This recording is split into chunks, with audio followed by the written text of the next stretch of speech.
Assalamualaikum warahmatullahi wabarakatuh. Hari ini saya nak buat ulasan perlawanan di antara Selangor versus Kelantan, yang mana Selangor menang 3-0 pada perlawanan ni hasil jaringan dari Aaron Deville dan juga dua dari Rauf Salifu. Pada perlawanan ni sebenarnya boleh dikatakan Selangor dan juga Kelantan, boleh dikatakan Kelantan menunjukkan performan yang agak baik dan menunjukkan satu peningkatan berbanding dengan kekalahan mereka ketika menentang Terengganu tempoh hari lah. Dan kalau kita lihat kepada Selangor pun, mereka ada beberapa pertukaran pemain seperti Mukairi Ajmal menggantikan tempat Henta Aun telah menunjukkan satu performan yang baik untuk membantu bahagian attacking. Bahkan kalau kita tengok peranan daripada Orozco yang bermain di bahagian midfield pun telah menunjukkan satu performan yang bagus apabila dia menunjukkan yang dia adalah player yang kreatif dengan killer passing yang bagus dan juga boleh dikatakan sangat mobile di bahagian tengah. Baiklah, tanpa membuang masa, mari kita masuk ke dalam ulasan perlawanan.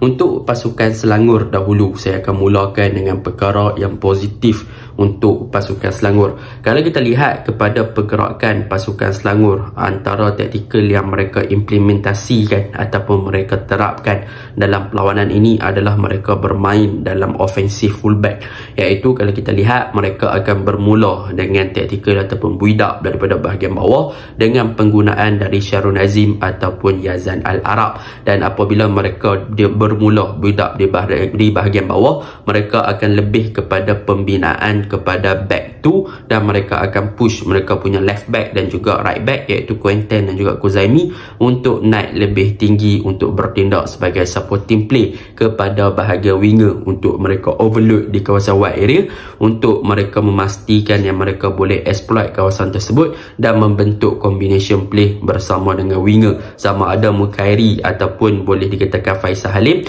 akan lebih mobile masuk ke half space untuk menjadi inverted winger, dan mereka punya offensive fullback akan hold the touchline, ataupun mereka akan ataupun fullback mereka iaitu Kuzaimi ataupun Quentin akan masuk ke half space dan winger yang akan hold the touchline. Benda tu adalah benda yang positif in term of attacking. Kita boleh nampak banyak pergerakan-pergerakan yang dilakukan oleh pasukan Selangor dengan penggunaan Quentin Cheng. Di first half memang banyaklah mereka exploit bahagian pertahanan pasukan Kelantan di bahagian kanan pasukan Selangor, dan benda tu menunjukkan yang ofensif ataupun gerakan serangan pasukan Selangor menjadi di bahagian kanan dengan bantuan daripada Mukairi Ajmal juga. Dan di bahagian kiri, kalau kita tengok penggunaan dari Kuzaimi PE di second half memang banyak membantu pasukan Selangor in term of serangan lah, yang mana Kuzaimi PE dengan overlap dia dan dia masuk ke dalam di box dengan berani dan sebagainya telah menunjukkan yang performance Selangor memang bagus lah in term of build up. Tetapi dalam pada masa yang sama,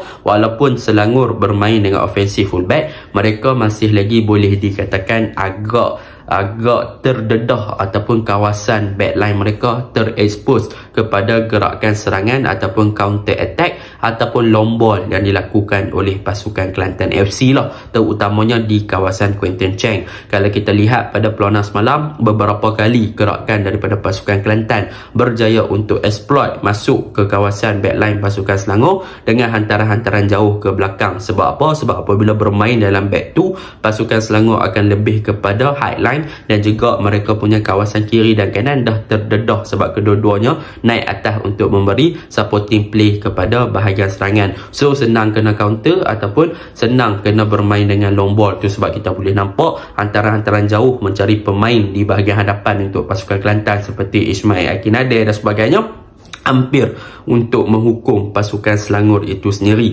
Namun begitu, Kelantan agak sedikit rugilah kalau mereka letak Fazrul Amir main kat kiri ataupun main dekat tempat Quentin Cheng tu. Saya rasa Fazrul Amir dah boleh beberapa kali membuat gerakan counter attack yang lebih berbahaya ke arah gawang Selangor. Jadi in term of defensif, pasukan Selangor perlu lebih balance untuk memastikan yang kawasan mereka yang terdedah ini boleh untuk pemain-pemain recover balik mereka punya space ataupun position position untuk memastikan yang mereka tidak di counter atau diserang balik dengan pasukan lawan, sama ada melalui fast counter attack ataupun mereka punya long ball. So benda tu yang perlu Selangor aware dalam mereka punya corak permainan yang ofensif. Itu yang pertama. Yang kedua, untuk game ni benda yang boleh saya puji adalah tentang peranan daripada Mukairi Ajmal, yang mana untuk game ni Mukairi Ajmal memang is a better player, yang mana kalau kita tahu dalam beberapa game yang lepas Henta Aun selalu diturunkan, tetapi pada perlawanan semalam Mukairi Ajmal diturunkan dan dia menunjukkan yang prestasi dia lebih bagus daripada Henta Aun untuk musim ni. Boleh dikatakan prestasi Henta Aun musim ni agak menurun berbanding season-season lepas daripada segi contribution dia di bahagian serangan, tetapi untuk season ni kita boleh nampak lah Mukairi Ajmal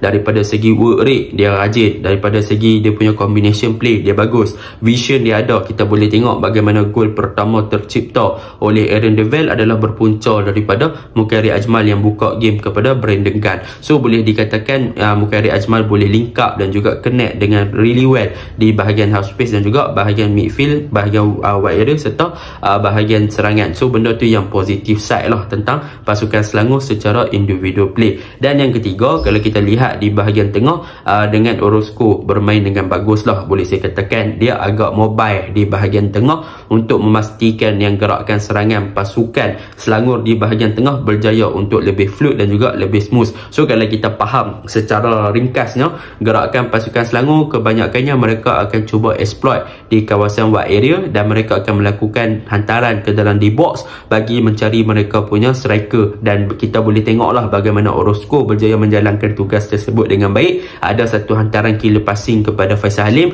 tapi Faisal Halim gagal sudahkan. Bahkan Swiss position, kalau kita lihat bagaimana pemain-pemain serangan pasukan Selangor, mereka akan kerap bertukar-tukar position di bahagian front three, iaitu kadang-kadang Faisal Halim masuk ke bahagian tengah untuk Aaron main kat wide area, ataupun di bahagian luar daripada bahagian tengah dia cover di bahagian wide area, di bahagian flank dan sebagainya.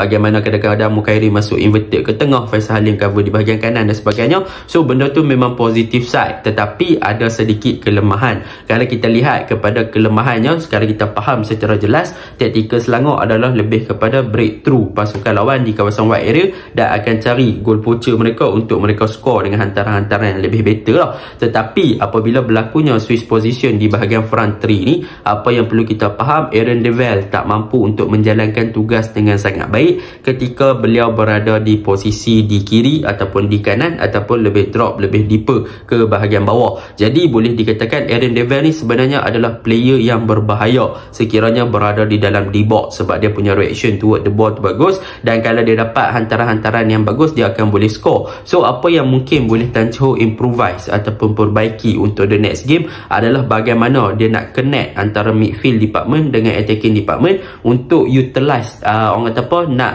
guna ataupun untuk maksimumkan penggunaan Aaron Devell di dalam kawasan di box untuk dia lebih terima banyak bola, berbanding untuk paksa Aaron Devell cover banyak bahagian wide area dan juga keluar daripada positionnya daripada berada di bahagian tengah, sebab dia lebih kepada goal poacher. So benda tu yang mungkin Tan Chee Ho boleh perbaiki lah. Dan kalau kita tengok selepas keluarnya Aaron Devell dan kemasukan Rauf Salifu, kita boleh nampak yang Rauf Salifu adalah player yang lebih mobile dalam dia punya pergerakan, positioning dia bagus. So dia boleh nampak dia mampu untuk bergerak dengan bagus untuk menerima hantaran-hantaran yang banyak daripada bahagian midfield. Jadi benda tu membolehkan Rauf Salifu untuk menjaringkan gol dan boleh untuk connect dengan media department dengan sangat bagus lah. So benda tu memang agak positif side. Dan kalau kita tengok daripada segi finishing dan juga ketenangan yang ada serta fizikal yang bagus, Rauf Salifu mampu guna benda tu dengan sangat baik lah. So benda tu yang positif side tentang pasukan Selangor. Tetapi yang negatif side tadi saya dah cakap, so harap Selangor boleh improve lah.